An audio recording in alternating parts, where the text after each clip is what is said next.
मोदी इसलिए लाए हैं कि मुसलमानों से मस्जिदों को छीन लिया जाए। ओवैसी पागल हो चुका है और ऐसे पागल व्यक्तियों को बाहर घूमने देना ये जनता के लिए हानिकारक हो सकता है, हो सकता है। जिनको हक नहीं मिला है उनको हक देने के लिए ये बिल लाया गया है।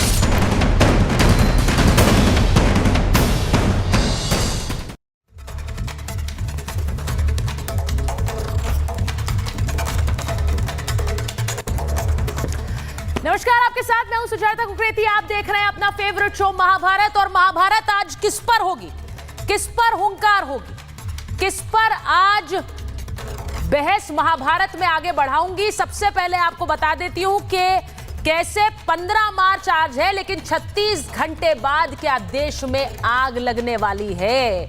मुझे कहते हुए अच्छा नहीं लग रहा है, लेकिन क्या देश में आग लगाने का एक बड़ा प्लान तैयार हो गया है। असदुद्दीन ओवैसी ने होली के दिन देश में आग लगाने की तैयारी कर ली है क्या? होली के दिन नफरत के रंग भर दिए हैं क्या? 17 मार्च को all India Muslim personal law board ने, देश के मुसलमानों ने नहीं, all India Muslim personal law board ने वक्फ कानून के खिलाफ आंदोलन छेड़ने की धमकी दी है। देश की राजधानी में जंतर मंतर पर इस आंदोलन की तैयारी कर ली। आंदोलन होगा और देश भर में शाहीन बाग बनाने की धमकी दी गई है, यानी आपके सामान्य जीवन को ठप करने की तैयारी। जिस तरह से शाहीन बाग में हुआ था, सड़कें जाम हो जाए, रास्ते बंद हो जाए, घरों से निकलना मुश्किल हो जाए, और इसके लिए मुस्लिम पर्सनल लॉ बोर्ड ने देश की अलग अलग राजनीतिक दलों के सांसदों और नेताओं को भी आमंत्रित कर दिया है। और असदुद्दीन ओवैसी क्या इसकी अगुवाई कर रहे हैं, क्योंकि होली के दिन उन्होंने लोगों को याद दिलाया कि इस आंदोलन की जरूरत है। संविधान की दुहाई देने वाले संविधान के खिलाफ जाएंगे और खुद को दोयम दर्जे का नागरिक होने की बात कहेंगे। क्या कुछ घंटों बाद एक बार फिर से ओवैसी और उनके साथ कई और नेता देश में ये आग लगाने की कोशिश करेंगे? कौन कहां खड़ा है, इस पर महाभारत करूंगी। इसी के साथ आज महाभारत में यह भी बात करूंगी कि क्या पाकिस्तान आर्मी पर सबसे बड़ा हमला हुआ है, पाकिस्तानी सेना का बड़ा झूठ एक्सपोज हो गया है क्या? पाकिस्तान में पूरी सरकार झूठ पर झूठ छुपाने में लगी है। पाकिस्तान में एक ट्रेन हाईजैक कर ली गई है। बीएलए यानी बलूचिस्तान लिबरेशन आर्मी ने उस ट्रेन को हाईजैक करने का दावा किया। उन्होंने दावा किया कि उन्होंने बंधकों की हत्या कर दी, जबकि पाकिस्तानी सेना कह रही है कि उन्होंने बंधकों को छुड़ा लिया है। किसी को पता नहीं है कि सच क्या है। बीएलए दावा कर रही है कि उसने 200 से ज्यादा पाकिस्तानी सैनिकों को मार गिराया है। आज इसकी बात करूंगी कि क्या पाकिस्तान का यह झूठ एक्सपोज हो गया है, क्योंकि इसी हमले के लिए, इस हाईजैक के लिए पाकिस्तान भारत को जिम्मेदार ठहरा रहा है। लेकिन भारत ने पाकिस्तान को करारा जवाब दे दिया है। क्या कहा है भारत ने कैसे पाकिस्तान की पोल खोल दी है, आज ये भी आपको बताऊंगी। और ये इस पर भी महाभारत करूंगी कि पाकिस्तान में क्या एक बड़ा संकट खड़ा हो गया है। लेकिन सबसे पहले आपको बताती हूं कि 36 घंटे बाद देश में आग लगाने का प्लान क्या है। एक रिपोर्ट देखिए।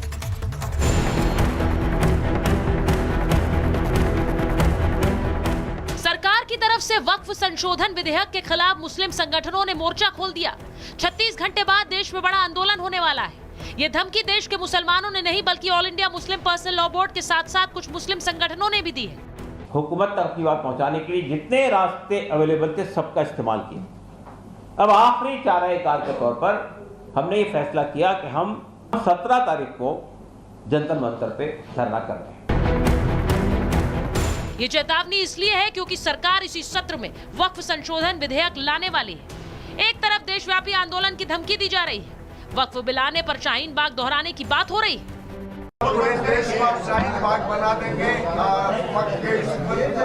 शाहीन बाग क्या था भाई?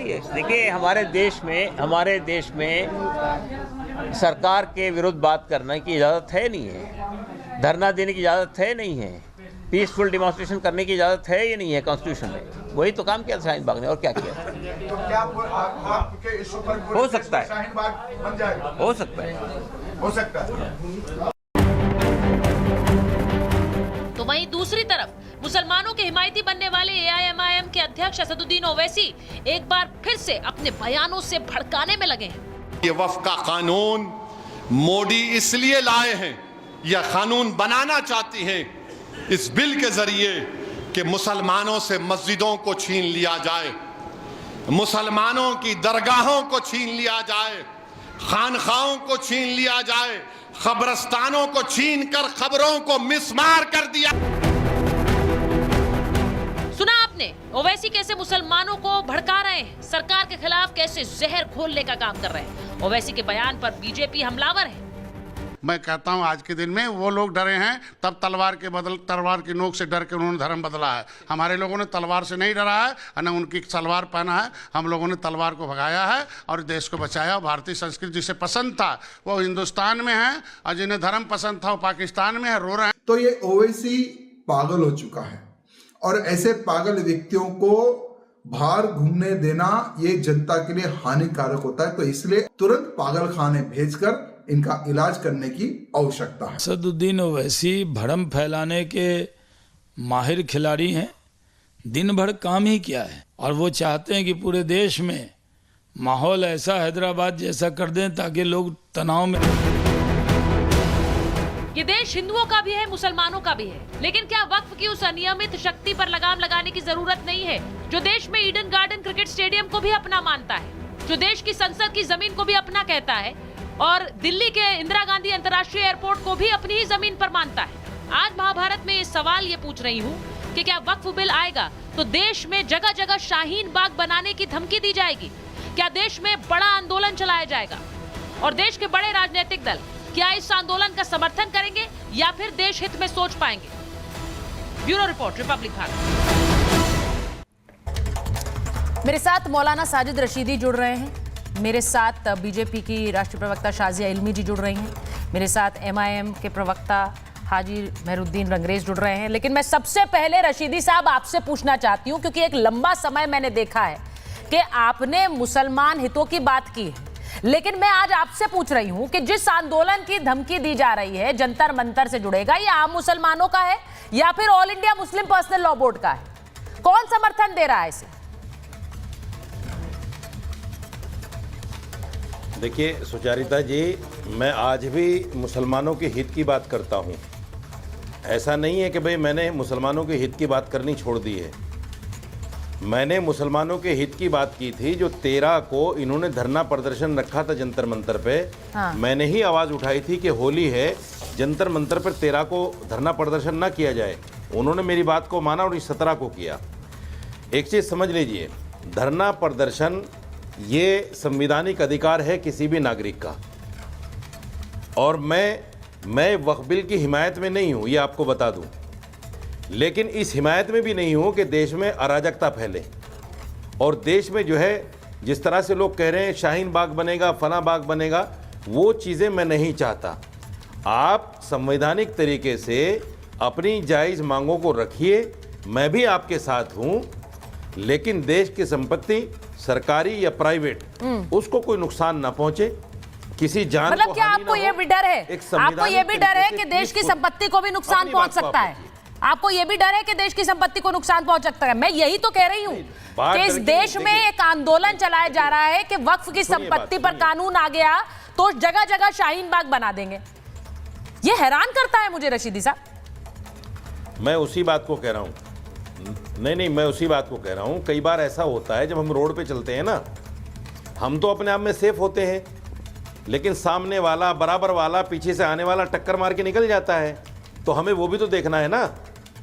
हमें उससे भी अपने आप को बचाना है, अपने समाज को बचाना है कि कोई आदमी ऐसा हम में ना घुस जाए जो इस तरह की बातें कर गुजरे और वो सारा विलेम जो है मुसलमानों पर आ जाए। नहीं तो आप वक्फ बिल के समर्थन में या उसके खिलाफ हैं? मैं आपसे पूछ रही हूं, अगर देश की संसद एक बिल ला रही है तो आप उसके समर्थन में उसके खिलाफ हैं? नहीं, मेरे समाज के लिए, मेरे समाज के खिलाफ अगर कोई बिल होगा, मेरे मुस्लिम हितों के खिलाफ अगर कोई बिल होगा, तो मैं उसकी मुखालफत में रहूंगा। अगर नहीं रशीदी साहब, अगर मगर की बात ही नहीं है ना, मैं तो सीधा पूछ रही हूँ आपको। वक्फ संशोधन बिल आएगा, इसी सत्र में आएगा, ये बिल्कुल क्लियर है। इसीलिए तो all India Muslim personal law board कह रहा है हम 17 तारीख को सड़कों पर उतरेंगे। मैं आपसे पूछ रही हूँ। नहीं आना चाहिए, देखिए नहीं आना चाहिए। सरकार को चाहिए कि थोड़ा इसको डिले करे, तमाम लोगों से वाद विवाद हो, तमाम लोगों से बैठकर बातें हों और जो अच्छा हो वो करे। जो अच्छा हो वो किसी चीज को लाना ना देश हित में है ना समाज हित में है। मैं एक बार शाजिया जी के पास जा रही हूँ। शाजिया जी, जिस तरह से ये पूरा एक सेटअप हो रहा है, 17 तारीख, मैं बार बार कह रही हूँ 36 घंटे बचे हैं और 36 घंटे बाद एक बड़ा आंदोलन छेड़ने की तैयारी। ये क्या देश के मुसलमानों का आंदोलन है? असदुद्दीन ओवैसी एक बार फिर कह रहे हैं, होली के दिन कह रहे हैं मैम, होली के दिन वो ये कह रहे हैं कि देखिए हमारी सारी संपत्ति छीन ली जाएगी, हम होने नहीं देंगे। जी सुचेता जी, आपको भी और जितने भी पैनल में मौजूद हमारे भाई बैठे हैं, कुछ उनमें से रोज़ेदार भी होंगे और मुझे लगता है कि रोज़े में क्या फ़र्ज़ होते हैं, क्या फ़राइज़ होते हैं हर एक इंसान के, इससे भी वो वाकिफ़ होंगे। उन सबको आदाब और प्रणाम जो भी लोग बैठे हैं। सबसे पहले तो मैं कहूँगी कि इतने पाकीज़ा महीने में इस तरह की बातें करना और बिल्कुल धड़ल्ले से झूठ बोलना अपने आप में बहुत बड़ा गुनाह है। जो कुछ तरह की बातें ओवैसी जी कह रहे हैं, मुझे इससे साफ एतराज़ है और मुझे लगता है कोई भी जो रोज़ेदार हो या गैर रोज़ेदार मुसलमान होगा या हिंदू होगा उसको तकलीफ़ होगी। मैं क्यों बताती हूँ इस बात को? ओवैसी जी भी जानते हैं कि इतने सारे लिटिगेंट्स जो हैं, पिटिशनर्स हैं, मुसलमान हैं, जो वक्फ बोर्ड में जो कुछ चल रहा है ट्रिब्यूनल्स में, और जिस तरह से पूरी तरह से एक पूरा माफिया उस पर कहीं कहीं जगह पे काबिज है, उसके खिलाफ आवाज़ उठाना ज़रूरी है। और कई मुस्लिम पिटिशनर्स हैं। दूसरी ज़रूरी बात, इसको हिंदू मुस्लिम मामला बनाया जा रहा है। क्या टर्की के बारे में बताइए सुचरिता जी, क्या टर्की मुस्लिम देश है? क्या इजिप्ट मुस्लिम देश है? क्या सूडान मुस्लिम देश है? क्या जॉर्डन मुस्लिम देश है? क्या आप, और इन सारे देशों में वक्फ का कोई कॉन्सेप्ट नहीं है। तो ये कह देना कि वक्फ का मतलब कि में संशोधन की बात भी करना, जो ज्यादतियाँ भी हैं उसकी बात भी करना, वो भी अपने आप में गलत है। तो आप देखिए किस किस हद तक ये झूठ बोला जा रहा है। और ओवैसी जी जानते हैं किसी भी मुसलमान की ना तो मस्जिद ना कोई कब्रें से छेड़छाड़ होगी, लेकिन इतना भद्दा मजाक कर रहे हैं ऐसे महीने में। मुझे यकीन नहीं आ रहा है कि क्या हो गया उनको, और ये बिल्कुल ही दंगा फसाद करने की कोशिश है। मुझे लगता है सख्त से सख्त कार्रवाई उनके खिलाफ होनी चाहिए। आपको याद होगा सुचरिता जी, शाहीन बाग में क्या हुआ? बिल्कुल, हर एक मुसलमान को लाया गया, बिल्कुल बेवकूफ बनाया गया, गुमराह किया गया। क्या कहा गया? नानी दादी ने सुनी सुचरिता जी, एक मिनट और, नानी दादी ज़ईफ माताओं को लाया गया, बिठाया गया, क्या कहकर कि तुम्हारा घर छीन लेंगे। झूठ बोला जा रहा है मुसलमानों से। ये मुसलमान अपने को कहते हैं, ये मुसलमानों के सबसे बड़े दुश्मन हैं।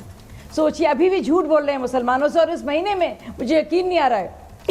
और जो लोग इस वक्त मौजूद हैं, मुझे लगता है कि साजिद भाई भी हमारे रोज़ेदार होंगे, और कहीं उनसे पूछिए आप कि क्या इस महीने में जब आप रोज़ा रखते हैं, जब कितने आपके फ़राइज़ होते हैं, आपके लिए ज़रूरी है, इसमें भी आप झूठ बोलेंगे, इसमें भी इतनी ख़राब बात बोलेंगे और मुसलमानों के खिलाफ जाएंगे? आप क्या चाहते हैं? दंगे फसाद हो, बुरे हाल हो? तो ये मुझे लगता है पूरी तरह से ओवैसी जी के खिलाफ कार्रवाई होनी अगर मुमताज जी जुड़ गए तो उन्हें लाइए। ये झूठ और भ्रम फैलाया जा रहा है। नहीं, मैं तो आज सीधे देश के मुसलमानों से पूछ रही हूँ, मौलाना से पूछ रही हूँ, इसीलिए मैं इसीलिए रशीदी साहब से पूछ रही हूँ, हाजी साहब से पूछ रही हूँ, मुमताज जी से पूछ रही हूँ, क्योंकि ये बार बार कहा जा रहा है कि देश के मुसलमानों के खिलाफ है। एक देश में एक बड़ा संकट, देखिए कल होली के दिन मैं उम्मीद कर रही थी होली के दिन जो भी बयान आएंगे वो बयान ऐसे होंगे जो बांटने वाले नहीं होंगे। बहुत दोनों तरफ से आ रहे थे शाजिया जी, लेकिन होली के दिन जो बयान आए उसमें भी ओवैसी साहब बोल रहे हैं कि देखिए हमारे मस्जिद, हमारे जो मजार हैं, हमारी जमीनें हैं, वो छीन ली जाएंगी, हमारी पहचान जो है उसको खत्म करने की ये तैयारी है, होने मत देना।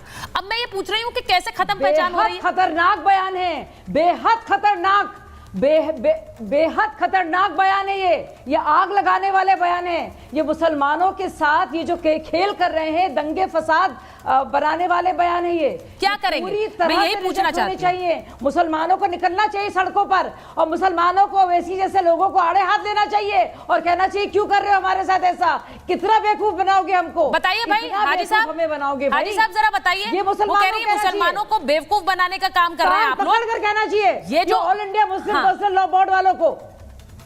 All India Muslim personal law board के ठेकेदार है भाई, मैं हाजी साहब से भी पूछ रही हूँ, रशीदी साहब से भी पूछ रही हूँ। वो कह रहे हैं हम सड़क पर उतर आएंगे, हम शाहीन बाग बना देंगे। ओवैसी साहब भी उसका हिस्सा है। वो कह रहे हैं कि जगह जगह अपनी शख्सियत, अपनी पहचान के लिए लड़ाई लड़ो। वो किसको उकसा रहे हैं? सवाल ये, किसको उकसा रहे हैं रशीदी साहब? नहीं, ये सुनिए, देखिए, मैं अवैसी के बयान पर नहीं जाता। मैंने पहले भी कहा कि धरना प्रदर्शन करना हमारी संवैधानिक हमारा अधिकार है, लेकिन इस तरह की धमकी भरी बातें करना मैं उसके खिलाफ हूँ। और पीसफुली अगर कोई मामला होता है, हम जंतर मंतर पर बैठें, हम पार्लियामेंट में जाएं, पार्लियामेंट का घेराव करें, जो भी करें, लेकिन पीसफुली करें, किसी को हानि ना हो, किसी को नुकसान ना हो, देश की संपत्ति को नुकसान ना हो, ये सब कुछ हमें रखना चाहिए। दूसरी बात ये है कि असदुद्दीन अवैसी साहब, सरकार इनके खिलाफ कार्रवाई क्यों नहीं करती? शाजिया जी बैठी हैं, बड़ा बुरा भला कह रही थी उनसे। मैं तो ये कहता हूँ, इनके खिलाफ कार्रवाई करवाइए ना शाजिया जी। सिर्फ कहने से थोड़े हो जाएगा कि साहब आपने कह दिया कि अवैसी भड़का रहे हैं, अवैसी आग लगा रहे हैं, अवैसी मुसलमानों को जला देंगे, देश को जला देंगे। मुझे लगता है सरकार कार्रवाई करे। मुझे लगता है आम मुसलमानों को निकलना चाहिए, इनके आड़े हाथ लेना चाहिए और कहना चाहिए क्यों बहका रहे हो। नहीं। देखिए, उन्होंने कल बहुत सी बातें कही है शाजिया जी। ओवैसी साहब ने हीरो नहीं बनेंगे, वो हीरो नहीं बनेंगे। मुसलमान क्यों निकलेगा इनके खिलाफ? सरकार कार्रवाई करे ना। नहीं, वो कह रही सरकार कार्रवाई क्यों नहीं करती है? आप लोग बार बार कहते हैं ओवैसी साहब भड़का रहे, लेकिन कार्रवाई नहीं करते हैं। अरे नहीं, मैं वही तो जवाब दे रही हूँ ना। अरे वही तो चाह रहे हैं वो, ताकि वो हीरो बने। मुसलमानों को आपस में लड़ाना चाह रही है। सुचरिता जी, आप भी जानती है और मैं भी जानती हूँ कि अगर आप कार्रवाई जरा सी होगी तो फिर रोना इनका शुरू हो जाएगा और ये हीरो बनेंगे। सरकार को बिल्कुल हीरो नहीं बनाना चाहिए, इनको बिल्कुल इग्नोर करना चाहिए। ठीक है, मैं एक बार बताऊं, आज एक बहुत तल्ख लहजे में बनाएंगे रशीदी जी, हम नहीं यूपी के मंत्री संजय निषाद ने बहुत तल्ख लहजे में आज असदुद्दीन ओवैसी को जवाब दिया है। रशीदी साहब, मैं वापस आ रही हूँ। संजय निषाद ने बहुत तल्ख लहजे में जवाब दिया है। एक बार संजय निषाद हमारे साथ जुड़ रहे हैं, मैं संजय जी के पास एक बार जा रही हूँ। संजय जी, होली पर भी भड़काऊ बयान आ गया असदुद्दीन ओवैसी का। मुझे लग रहा था होली पर नहीं आएगा, लेकिन वो कह रहे हैं कि हमारी वक्फ को लेकर एक बड़ा आंदोलन कुछ घंटों बाद शुरू होगा, सबको उसमें शामिल होना है। संजय जी, वो अगर एक पार्टी के नेता और सांसद हैं तो हम एक सरकार के अंग हैं। मैं कैबिनेट मिनिस्टर हूँ और सरकार बड़ी चीज़ होती है और किसी नेता से। और दो धमकी, देश संविधान से चलता है और संविधान से समस्याओं का समाधान होता है। अब शरीयत से देश नहीं चलेगा और ये लोग शरीयत से देश चलाने वालों को पाकिस्तान, जिनको शरीयत पसंद थी वो पाकिस्तान चले गए और जिनको संविधान पसंद था वो भारत रह गए। तो अगर आपको लगता है कि संविधान में उन्हें दर्द है तो ये भी पाकिस्तान चले जाएं जहाँ शरीयत वाले गए हैं। हम कह रहे वक्फ बोर्ड कैसा कानून चाहिए जनता के हित में, गरीब का। इस वक्फ बोर्ड से, वक्फ बोर्ड की इन लोगों के जो पुराने कानून थे, किस गरीब मुसलमान का भला हुआ? अल्लाह के नाम का खाता वक्फ बोर्ड, अगर अल्लाह के नाम के खाते का वक्फ बोर्ड का क्या इस्तेमाल हुआ, कैसे कैसे उस पर अवैध कारोबार किए गए, क्या क्या। तो देश के विकास के देखिए, एक राजनीति, एक सरकार एक अभिभावक होती है जनता के पैसे के लिए, जनता के भविष्य के लिए, देश के विकास के लिए, देश के सुरक्षा के लिए, देश को एक विकसित बनाने के लिए सारा कुछ है। तो उसमें ये लोग बीच में अड़ंगा, इन्हीं के लोग भी अब साथ में रहेंगे जब सही बात जानेंगे। ये गलत है और जो जैसा कानून होगा हाँ। देखिए, क्या दूसरे दर्जे के नागरिक वो हैं? क्योंकि वो कह रहे हैं हमें तो दूसरे दर्जे का नागरिक बना दिया, हमें बोलते हैं पाकिस्तान चले जाओ, इस तरह के बयान देते रहते हैं। वो कह रहे हैं हमारे लोगों को इसी तरह का बना दिया है, जिनको बार-बार किसी नागरिक को सम्मान, सुरक्षा और समृद्धि ये संविधान का है और इसी के लिए लोकतंत्र बना था। इसीलिए देश में सामंतवादियों को और इन जालीदार वालों को हटाया गया था कि अब न तो मुगलों का राज रहेगा ना अंग्रेजों का राज रहेगा। ये जालीदार टोपी वाले वोट से राजनीति करके उनको गरीब बना रहे हैं और लोग भी ऐसे ही हैं। मैं कह रहा हूँ कि सच्चर कमेटी का रिपोर्ट कहते हैं मुसलमानों की दशा SC/ST से खराब है। अरे वोट तो यही ठेकेदार ले रहे थे ना, अब मुसलमान थोड़ा सा NDA कोड देने लगा, लेकिन ठेकेदार तो यही हैं। क्या गरीबी बढ़ाने का ठेका लिया था, बेरोजगारी बढ़ाने का ठेका लिया, उनको बर्बाद करने का ठेका लिया। मुसलमान भी अब जाग गया है। यही जालीदार टोपी वाले इन्हीं लोगों ने आज मुसलमानों की दशा खराब, वो भी इसी देश के नागरिक हैं, हमारे ही देश के नागरिक हैं। ये वो लोग हैं, ये तो अभी सुने हैं कि किसी टीवी चैनल बोल रहे थे हम लोग बहादुर हैं, अब कायर थे वो पाकिस्तान भाग गए, हम लोग बहादुर हैं, हम हैं। अरे पूछो उनको पुरखों से, जिनको पसंद था धर्म वो भाग गए पाकिस्तान चले गए, जिन्हें हिंदुस्तान पसंद था वो यहाँ हैं। इनके पुरखों ने तो मुगल तो तलवार लेके आए थे, तलवार के नोक पर इन लोगों ने जो है सलवार पहन लिया है। इनको जो है पूछा जाए कि कहाँ गई बहादुरी, बहादुर हमारे पुरखे हैं, तलवार से गर्दन कटना पसंद, लेकिन इन लोगों के उस तलवार के नोक पर कुछ नहीं किया, न हरा झंडा लगाया, न इनकी बात माना धर्म बदला। जय निषाद राज का झंडा, जय श्री राम का झंडा, ये 14% बदल पाए ना, हम तो अकेले 18% निषाद है, और देश में केवल 14% लोगों को तलवार के बदल पाए, बाकी कहाँ गए। तो मैं कह रहा हूँ अब मुसलमान भी इनके बहकावे में आने वाला नहीं है, ये उन्मादी लोग हैं, ये नफरत फैलाने वाले लोग। नहीं, मैं आपसे पूछ रही हूँ, क्या आम मुसलमान इस आंदोलन में जुड़ेगा, या फिर ये सिर्फ भड़का रहा है 36 घंटे बाद वाले आंदोलन से? निश्चित रूप से आम जनता को सुख चाहिए, सुविधा चाहिए, शिक्षा चाहिए, रोजगार चाहिए। ये गरीबी बढ़ा रहे हैं सच्चर कमेटी की रिपोर्ट के मुताबिक। उनके लोगों का अनाज हम दे रहे हैं, मकान हम दे रहे हैं, इलाज हम दे रहे हैं, बिना भेदभाव के उनको योजनाओं का लाभ दे रहे हैं, उनको व्यापार करा रहे हैं, उनको शिक्षा, स्वास्थ्य, रोजगार दे रहे हैं, डॉक्टर इंजीनियर बना रहे हैं, ये सब बना रहे हैं। ये क्या बना रहे हैं? इन्होंने कौन सी ऐसी पॉलिसी बनाई मुसलमानों के लिए कि उनके बच्चों का भला हो जाए?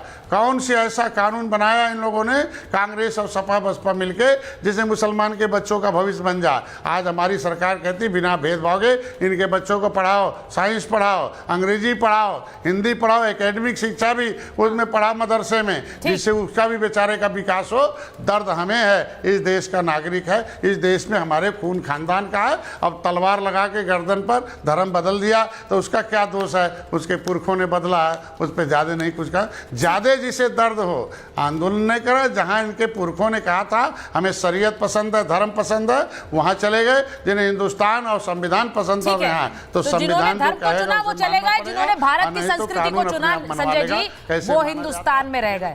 ये संजय जी का बड़ा संदेश है, संजय जी का बड़ा संदेश है जो संजय निषाद कह रहे हैं कि जिन लोगों ने भारत को चुना वो भारत में हैं। बहुत बहुत धन्यवाद संजय जी, आज आपके बयानों ने बहुत खलबली मचाई थी और असदुद्दीन ओवैसी को जवाब देते हुए, इसीलिए ये साक्षात्कार भी जरूरी था। मैं एक बार हाजी साहब भी जुड़ गए हमारे साथ, और हाजी साहब पहले आपके पास आ रही हूँ, जरा बताइए ये हो क्या रहा है? 36 घंटे बाद देश में फिर से आग लगाने की तैयारी कर रहा है। आग लगाने का काम तो देखो जो कर रहे हैं वो लोग करते रहते हैं। हमारा जो विरोध प्रदर्शन का काम है वो हम करेंगे, वो जमीन पे भी करेंगे और संसद में भी जाके अपनी बात रखने का काम वैसे साफ करते हैं। किस चीज का अब जो है पूरे ईडन गार्डन आपको नहीं दिया, इस चीज का विरोध? देश की संसद की जमीन आपको नहीं दे रहे, इसका विरोध? किसका विरोध? इंदिरा गांधी अंतर्राष्ट्रीय एयरपोर्ट आपकी जमीन नहीं है, इसका विरोध? देखिए मैडम, जो संपत्ति हमारी है वक्फ की, उस पर जो सरकार अपना हथकंडा अपनाकर ये बिल लाकर उसे अपने अंडर में करके, अपने कब्जा कर उन्हें अपने अपने अंडर में करके, तो देश की संसद आपकी है क्या सर?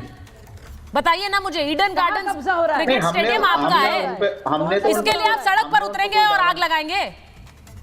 फिर झूठ बोल अरे रहे हैं आग लगाने की बात नहीं है, विरोध प्रदर्शन करना हमारा संवैधानिक अधिकार है और देश का कानून, और जगह जगह शाहीन बाग बनाना ये भी संवैधानिक अधिकार है कि पूरे देश को शाहीन बाग बनाना। आप जो पार्लियामेंट, देखिए सुनिए, अच्छा मैडम अभी आप पार्लियामेंट की बात कर रही थी, ईडन गार्डन की बात कर रही थी, तो हमारा हम उन सब चीजों पे अपने दावा नहीं कर रहे।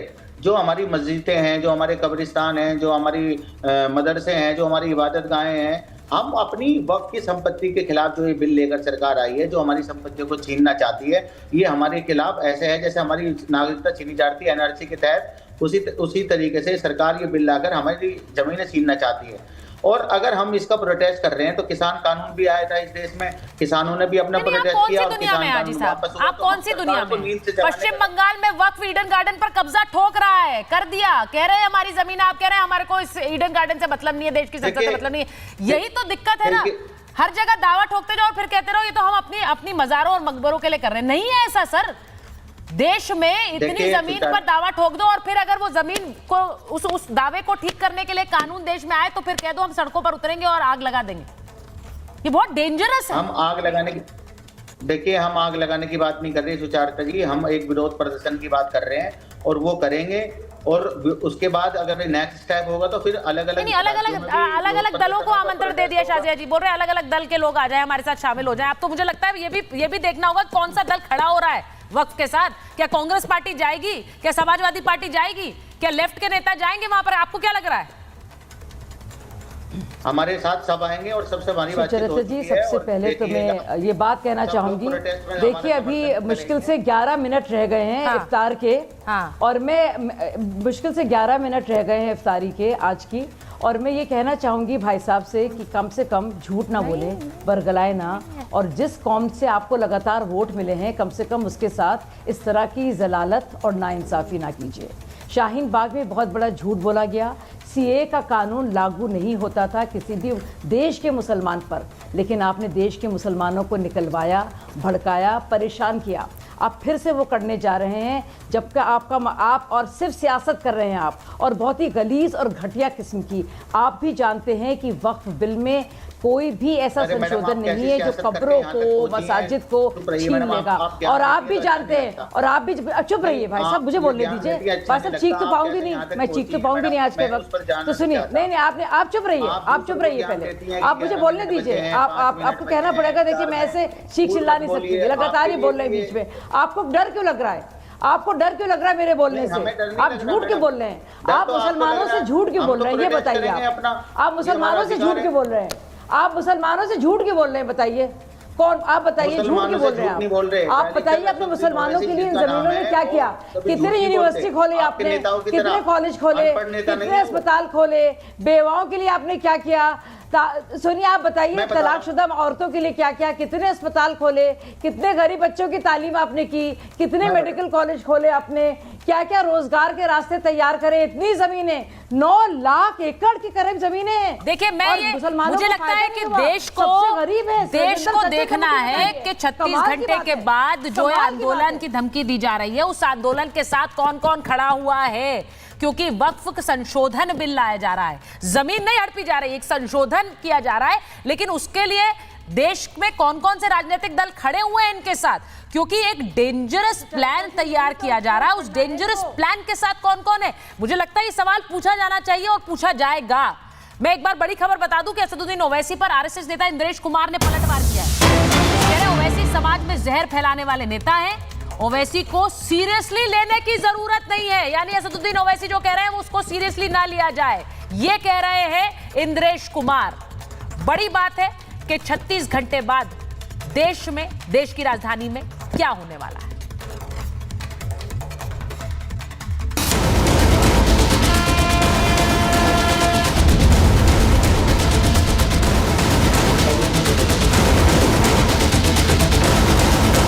पाकिस्तानी फौज के सिपाहियों ने बीएलए के खिलाफ ऑपरेशन में हिस्सा लेने से इनकार कर दिया है। इसका जो मेन स्पॉन्सर है वो ईस्टर्न नेवी।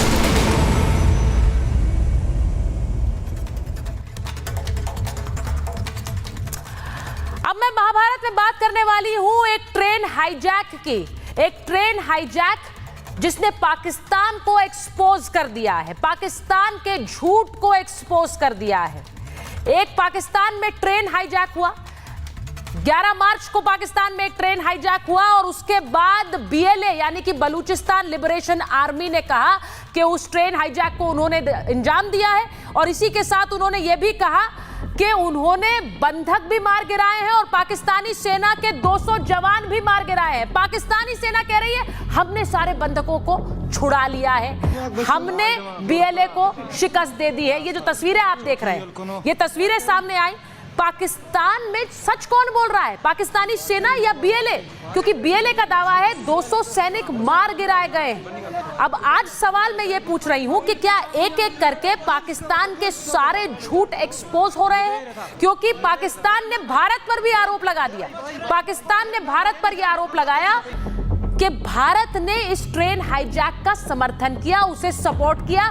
भारत की सरकार ने पाकिस्तान को करारा जवाब दिया। क्या कहा है वो भी आगे आपको दिखाऊंगी, लेकिन सबसे पहले आपको यह बताना चाहती हूं कि बलूचिस्तान में जो विद्रोही लगातार पाकिस्तान के खिलाफ खड़े हो रहे हैं, वो पाकिस्तान का हिस्सा खुद को नहीं मानते, और वो क्या कह रहे हैं, जरा एक वीडियो है वो आपको दिखाती हूं कि इस ट्रेन हाईजैक के बाद उन्होंने क्या कहा है, जरा सुनिए।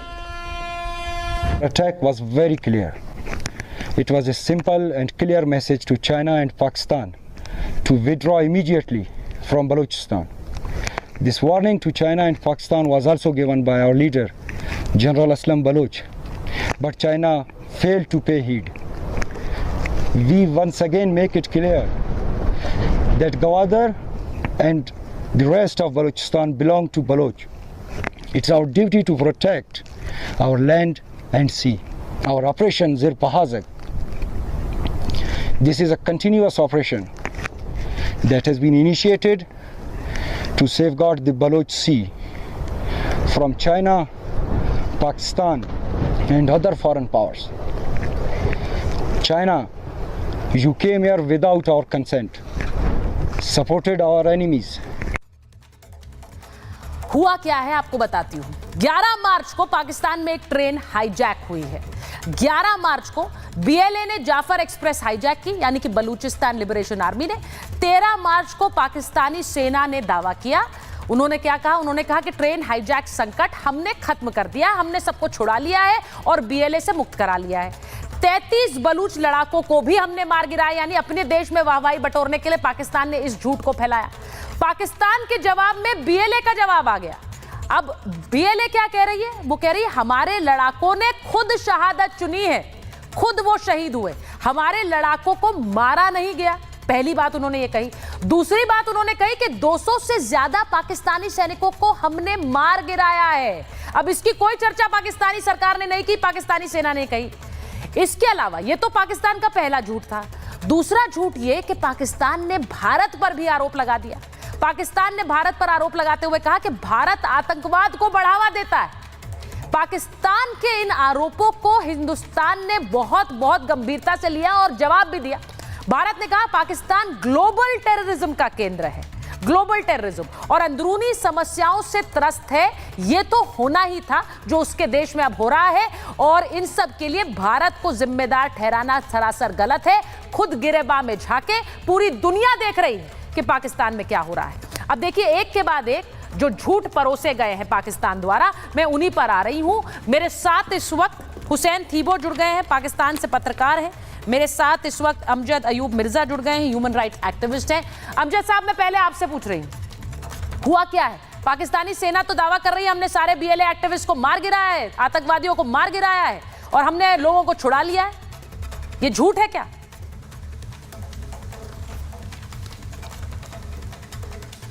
अमजद साहब जी, आप अपना सवाल दोहरा सकती हैं? अमजद साहब, सच्चाई क्या है? पाकिस्तानी सैनिक मारे गए हैं क्या? पाकिस्तान तो कह रहा है हमारे सैनिक नहीं हुए शहीद। नहीं, ये मैं आपको बताता हूं कि इस वक्त 11 तारीख से लेके आज सुबह तक जो मेरे पास इतला है वो मोर देन 300 पाकिस्तानी फौजी मारे जा चुके हैं ऑलरेडी। और जो बीएलए है, बीएलए के ये दावा कर, इनका क्लेम है पाकिस्तान आर्मी का कि 33 बलोच बीएलए के लोग मारे हैं। ये झूठ बकवास कर रहे हैं। बीएलए की अपनी जो प्रेस रिलीज आई है उसमें उन्होंने बताया कि सिर्फ 12 कर्मचारी मारे गए। इस वक्त as a speak Pakistan army Bolan में मिलिट्री ऑपरेशन कर रही है और हेलीकॉप्टर गनशिप्स के साथ सिविलियन पॉपुलेशन के ऊपर शदीद बमबारी कर रही है, शदीद बमबारी कर रही है। ये मैं आपको ब्रेकिंग न्यूज दे रहा हूं।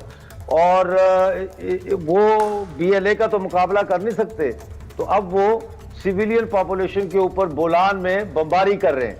तो ये जो बोलान का दर्रा है, जिसको बोलान पास कहते हैं, दर्रा बोलान, वहां पे जो ट्रेन का हाईजैकिंग हुआ है उसके बाद से अब तक 300 से ज्यादा पाकिस्तानी सैनिक घायल हो चुके हैं, मारे जा चुके हैं। जी हाँ, आप जो बात कह रहे हैं 300 से ज्यादा। अब मैं हुसैन थीबो से पूछ रही हूं, हुसैन साहब, हुआ क्या है? पाकिस्तान सरकार क्यों एक झूठ पे पर्दा डालने की कोशिश कर रही है? क्योंकि एक झूठ तो वहां बोलते हैं, दूसरा बोलते हैं भारत इसके पीछे है।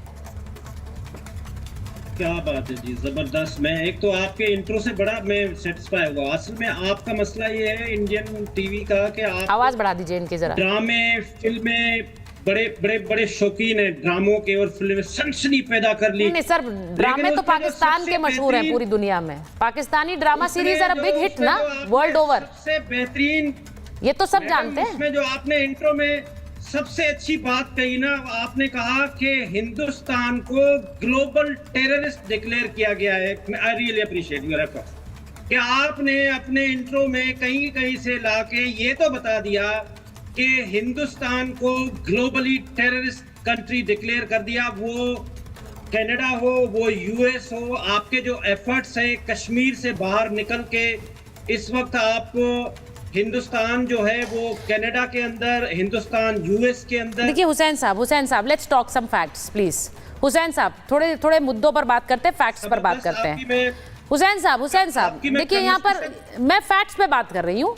आपके साथ अमजद अयूब साहब बैठे हुए हैं, वो कह रहे हैं कम से कम 300 पाकिस्तानी सैनिक मारे गए। अब मैं अपने हवाले से कुछ नहीं बोल रही हूँ सर, मैं उनके हवाले से बोल देती हूँ जो लोग छोड़े गए। सुनिए जो ट्रेन हाईजैक से छोड़े गए, पाकिस्तानी सेना ने कहा हमने इन्हें छुड़ाया, उन्होंने कहा हमें किसी ने नहीं छुड़ाया, हमने पाकिस्तानी सेना ने हमारी कोई मदद नहीं की। तो वो कौन लोग हैं? वो तो हिंदुस्तानी नहीं, वो तो पाकिस्तानी है। आप अपने झूठे भाषण देती रही, फलां मर गया, फलां तबाह हो गया, हमने कुछ कहा। अब आप सुने, हिंदुस्तान की पॉइंट ऑफ व्यू आपने देते रहे। आपको बड़ी तकलीफ है, आपको क्या प्रॉब्लम है कि वहाँ पे क्या हो रहा है? हमने मारे सर, मुझे प्रॉब्लम है, मुझे प्रॉब्लम ये है कि आपकी सरकार झूठे आरोप हिंदुस्तान पर लगाती है। मुझे दिक्कत इसलिए है, मुझे तो वरना दिक्कत होनी नहीं चाहिए, इसलिए नहीं होनी चाहिए क्योंकि जो विद्रोही आपके खिलाफ एक लड़ाई छेड़े हुए हैं वो आप ही के पाप की वजह से हैं। कि आप लोगों को अभी तक डर खौफ में अभी देख रहा था, बहुत डर रहे से आपने मुसलमानों को थर-थर कांप भी रहे, उसके साथ साथ आपने बहुत डर रहे, आरएसएस के गुंडों कांप भी रहे सर। और वो बता रहे थे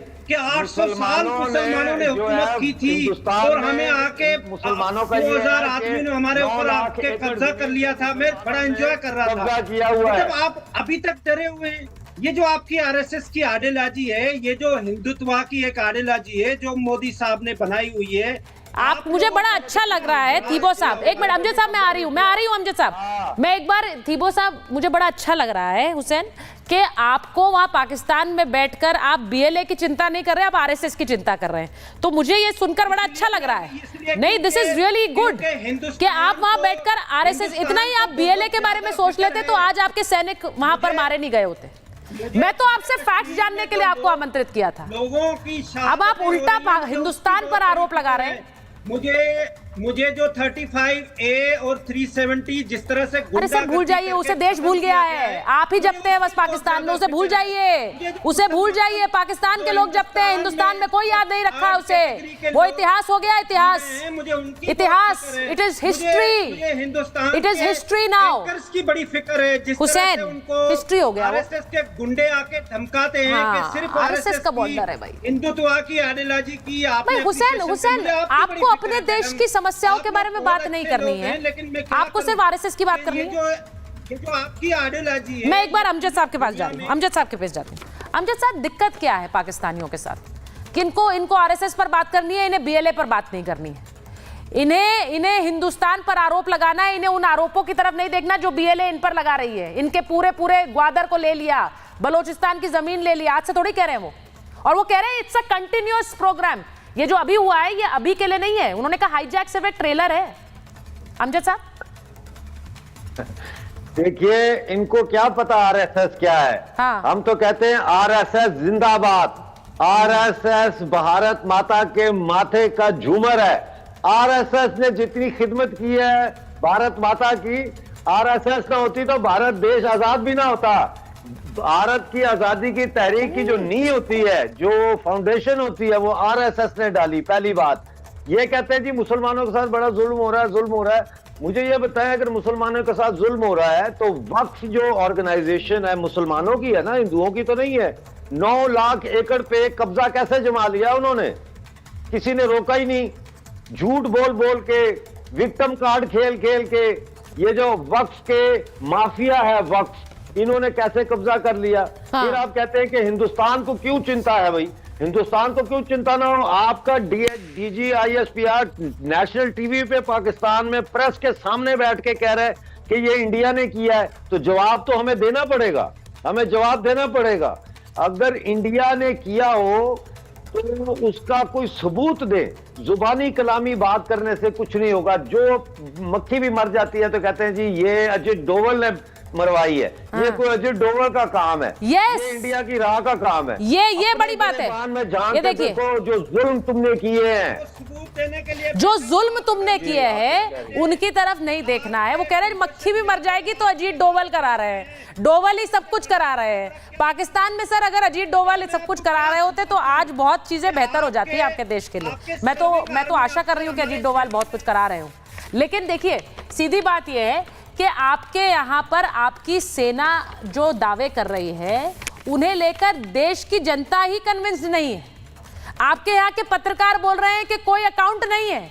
मैं देखिए सिर्फ फैक्ट्स पर बात कर रही हूँ आपसे हुसैन। आपको अगर यहाँ पर आप लॉजिकल फिर क्वेश्चन करें उसके बाद। तो मैं पूछ तो रही हूँ आपके देश के पत्रकार ही क्यों सवाल उठा रहे हैं? क्या फिगर्स है पाकिस्तानी सेना की कैजुअल्टीज की? आपके ऑनरेबल मेहमान ने कहा कि मैं आपको फैक्ट्स पे बताऊं कि इंडिया कैसे टेररिज्म में, आपको दुनिया में तो बता दिया, पाकिस्तान में आपको बता दूं। आपके सर्विंग आर्म फोर्सेस के अफसर हमारे जेलों में हैं। कुलभूषण यादव उसका बहुत बड़ा मिशन है, ये एग्जांपल है। दूसरी आप मुझे बात बता दें, आपके टोटल 2000 आदमी से ज्यादा अफगानिस्तान में लोग नहीं रहते। आपने वहां पे 6 मिशन खोले हुए हैं सिर्फ और सिर्फ कि आप स्टेट स्पॉन्सर्ड टेररिज्म करे रीजन में। इसका आपके पास कोई जवाब है कि आपने कहाँ कितने मिशन खोले हुए हैं? फिर वही बात है हुसैन, इनवर्ड लुकिंग कहते हैं। हम अपनी समस्याओं का ध्यान न रखें, हम दूसरे की तरफ मुंह ताकते रहें। हम कहां कितने मिशन खोलेंगे? हम एक समृद्ध देश हैं, we are a prosperous country. हम जितने भी चाहे मिशन खोल सकते हैं। हमें ये देखने की जरूरत नहीं है कि हम उन्हें कायम कर सकते हैं कि नहीं, हम कर सकते हैं, इसीलिए हम मिशन खोलते हैं और हम हर देश में खोलते हैं सर। जो प्रॉस्परस कंट्रीज हैं वो इसी तरह से काम करती हैं हुसैन। देखिए मैंने आपसे बहुत फैक्ट्स पर बात करने की कोशिश की थी। अगर आपको लग रहा है आप यहाँ पर आकर भारत को नीचा दिखाकर कुछ बोलने की कोशिश करेंगे तो that I can not let happen on the show. Military operation नहीं हो रहा, ये फैक्ट्स। अमजद साहब शहरी आबादियों के ऊपर बमबारी नहीं कर रहे। आपके गनशिप हेलीकॉप्टर, आपने चाइना से जहाज लिए हुए फाइटर जेट, उनसे आप बमबारी कर रहे हैं बोलान में शहरी आबादियों पे। आपने आज भी 5 बलोच लापता किए हैं। आप घर घर जाके हमारी औरतों की बेइज्जती कर रहे हैं, चादर और चार दीवारी का तकद्दस पामाल कर रहे हैं। और आप कहते हैं जी भारत में मुसलमान सुरक्षित नहीं है। मुझे यह बताओ पाकिस्तान में कौन सा मुसलमान सुरक्षित है? ना पीओजेके की माए बहनें सुरक्षित हैं, ना केपीके की माए बहनें सुरक्षित हैं, ना बलोचिस्तान। देखिए मैं एक बार वो फिर से तस्वीरें दिखाइए जहां पर बीएलए का जो लड़ाके हैं, बीएलए के लड़ाके की तस्वीरें दिखाइए। मैं सिर्फ ये बोलना चाह रही हूं कि जो बीएलए के लड़ाके हैं वो वीडियो जारी कर रहे हैं। वो इस वीडियो के जरिए ये कह रहे हैं, मैं आपको जरा सार बता देती हूं। उन्होंने कहा कि हमने पाकिस्तान और चाइना को सीधे सीधे संदेश दिया कि हमारी जमीन हड़पने की कोशिश मत करो, इससे पीछे हट जाओ। वो अगर नहीं मानेंगे तो ये सिर्फ एक शुरुआत है, ये एक कंटिन्यूअस प्रोसेस होगा, यानी ट्रेन हाईजैक। अब सोच लीजिए एक देश में पूरी की पूरी ट्रेन हाईजैक हो जा रही है, उसके बारे में मेन स्ट्रीम मीडिया में कोई खबर भी नहीं चलती है। बाकी दुनिया जब उस खबर को चलाना शुरू करती है तो पाकिस्तान की मीडिया जागती है, उन पे मजबूरी है कि वो उस खबर को दिखाएं, उसके बाद उसकी सच्चाई बताएं। अब वो सच्चाई भी आधी अधूरी बताई गई। ये बताया गया कि हमने छुड़ा लिया लोगों को, हमने शहीद कर दिया बीएलए को। बीएलए दावा कर रही है 200 सैनिक हमने मार गिराए हैं। अमजद साहब अंदर की खबर बता रहे, कह रहे कम से कम 300 पाकिस्तानी सेना के जो जवान हैं उनको मार गिराया गया है। पाकिस्तान इस वक्त दहशत में है क्योंकि उन्हें लग रहा है ये सिर्फ शुरुआत है, एक और स्ट्राइक उन पर होगी, जैसा कि बीएलए कह रही है। सोचिए इसके बारे में। भारत पर इल्जाम लगाने से कुछ नहीं होगा, इसको रोकना पड़ेगा, वरना जो कहा जा रहा था कि पाकिस्तान के टुकड़े होंगे शायद वो हकीकत में ना हो जाए। बहुत बहुत धन्यवाद आपका महाभारत देखने के लिए।